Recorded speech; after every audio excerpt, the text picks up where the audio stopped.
parlons un peu de peer review. Le peer review, c'est cette évaluation souvent anonyme par des experts ou expertes du domaine qui nous revient avec une décision sur un article qu'on a soumis à un journal.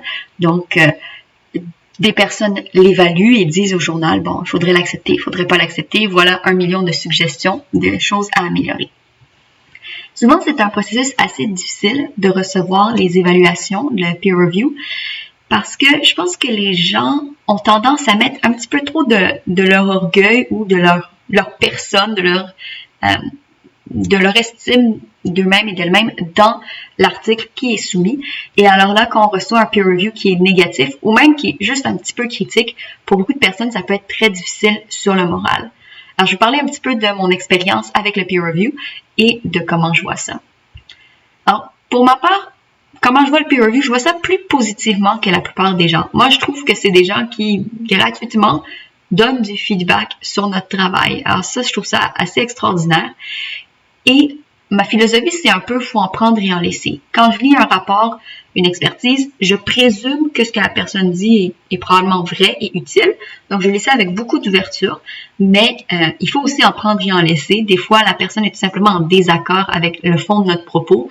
Et là, ça sert à rien de se torturer sur des commentaires qui seraient particulièrement critiques.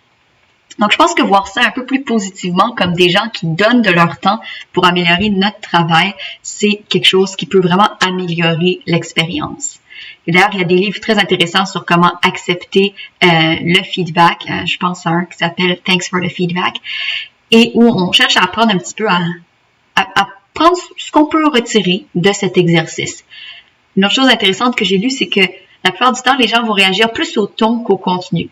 Donc, ça peut être intéressant, même si la personne a tort ou on juge que la critique est peu justifiée. Peut-être quelque chose dans le ton de notre article qui a suscité cette réaction forte qui dit non, je suis pas d'accord avec le fond. Donc, des choses à garder en tête. Une autre chose que j'ai apprise sur le peer review, c'est que lorsqu'on reçoit la nouvelle du journal, généralement, ça fait 6 mois qu'on attend et 3 mois qu'on se demande est-ce que je devrais les relancer. Une fois que je reçois ça, moi, ce que je fais, c'est que je regarde immédiatement, c'est sûr. Je regarde si c'est accepté ou refusé ou revise and resubmit. Et je vais parcourir très en diagonale les commentaires. Mais c'est tout. Je ne vais pas tout de suite prendre des décisions sur l'article. Je ne vais pas tout de suite retravailler l'article. Il faut se laisser le temps de soit célébrer ou de faire son deuil un peu de cet article. Et je vais laisser passer quelques jours jusqu'à ce qu'il n'y ait plus vraiment d'émotion attachée à cette réponse du journal avant de me mettre à retravailler l'article et de me poser la question, est-ce que c'est un article que je veux retravailler? Est-ce que je veux le retravailler pour la même revue? Est-ce que je veux le laisser de côté? Ça m'est arrivé de dire, bon, ça, c'est pas un article que je veux retravailler maintenant. Je le laisse de côté. On verra dans 6 mois, 1 an, 2 ans, quand j'aurai du temps, comme on dit. Une autre raison aussi pourquoi je pense que le peer review m'affecte peut-être moins que d'autres collègues, c'est que quand j'envoie un article à une revue, pour moi, je sais que c'est un travail inachevé. D'ailleurs, je le vois plus, pas tout à fait comme un draft ou un brouillon, ça serait un peu exagéré, ce serait un peu difficile d'obtenir des acceptations, mais presque. Je me dis, c'est vraiment un début d'article, c'est un draft et je sais qu'il y a des choses que je vais changer après avoir reçu le peer review. Donc, quand je reçois un commentaire, ça va avec le fait que je ne suis pas du tout perfectionniste. Alors, quand je reçois un commentaire du peer review qui dit « L'idée est bonne, mais il faudrait vraiment approfondir telle chose. Voilà 50 personnes qui auraient dû être citées. » Ben, je me dis « super, merci. » Je me dis un peu « fair enough », comme on dit. C'est sûr que si on me dit que c'est pas assez approfondi à certains endroits ou qu'il manque certaines choses, je le prends pas personnel parce que je le savais moi-même en le soumettant que l'article n'est pas parfait. Je pense que c'est important dans le monde académique de publier beaucoup et on peut pas être perfectionniste. On peut pas faire que des articles parfaits, sinon on n'en publiera pas et on n'apprendra pas. Je pense qu'on apprend beaucoup plus en publiant beaucoup d'articles, quitte à ce qu'ils soient pas toujours parfaits, justement parce qu'on a l'occasion après ça de recueillir du feedback et de les améliorer.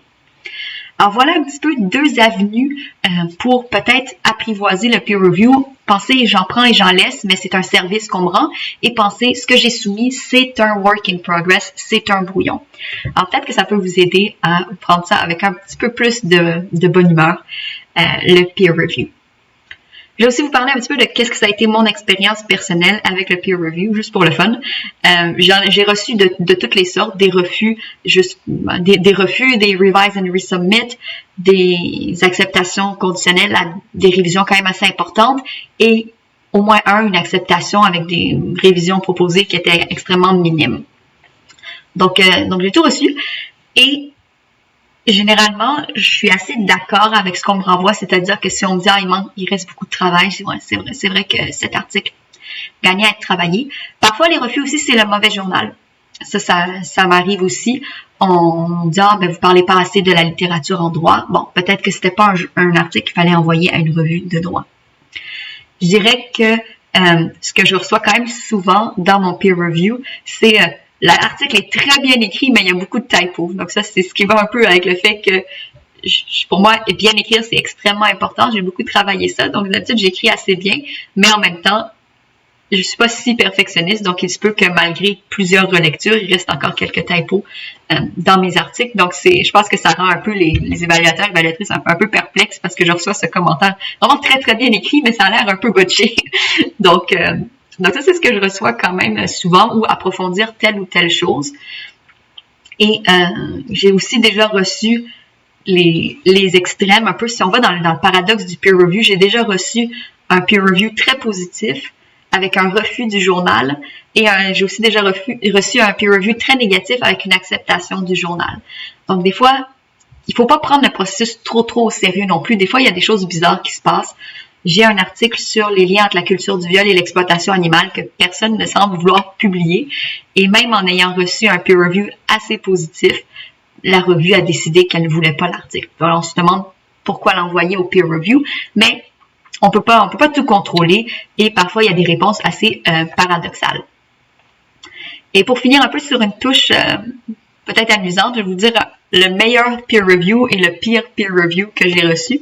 Donc, le meilleur peer review, c'est un article que j'ai soumis à la Revue canadienne de droit familial avec une acceptation, avec vraiment des changements extrêmement minimes suggérés. Ça m'a fait tellement plaisir. Et je pense qu'un des quelques commentaires que j'ai trouvé sur ma copie, c'est « Vous devriez citer Zakour ici ». En fait, ça m'a fait extrêmement plaisir parce que c'est comme la personne ne sait pas que c'est moi qui ai écrit l'article et trouve que je m'étais pas assez auto-citée. Il paraît que les femmes ne s'auto-citent pas assez d'ailleurs.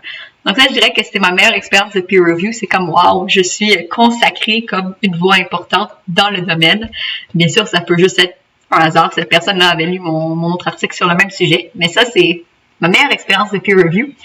Et si je vous parle maintenant de la pire expérience, il faut que je vous en lise des extraits.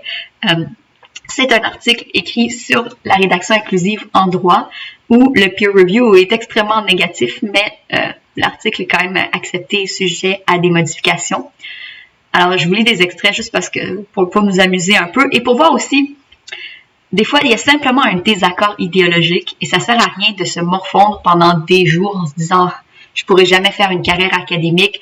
Je suis pas capable d'écrire un article. C'est ce que j'ai pensé après mon premier refus, mais il faut pas rester là parce que, comme mon mentor m'avait dit à l'époque, tu vas avoir des refus toute ta vie. Moi, j'en ai encore au pic de ma carrière. Donc, il vaut mieux le prendre avec le sourire. Alors voilà pour le peer review. On perçoit rapidement l'orientation ou le parti pris de l'auteur qui se fonde sur des arguments, des principes et une idéologie radicalement féministe déformante et déformée, celle qui, née chez nos voisins du Sud, a été baptisée sous le nom de Gender Studies. Donc ça, c'est moi, idéologie radicalement féministe, déformante et déformée. Ensuite, en vérité, le débat est un faux débat. Au mieux, la partie émergente de l'iceberg d'une tentative de néo-déconstruction qui cumule les motifs d'attaque contre la tradition culturelle contre la tradition culturelle occidentale. Croyant faire œuvre pionnière, les tenants de cette méthode d'écriture se placent en vérité sous le joug d'une idéologie revancharde inspirée des États-Unis. Et le plus drôle, c'est que en fait, l'article est accepté.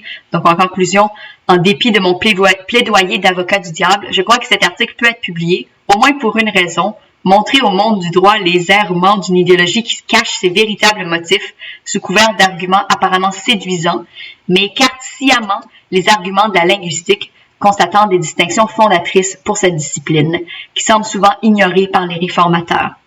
Donc ça, je trouvais ça pas mal comique.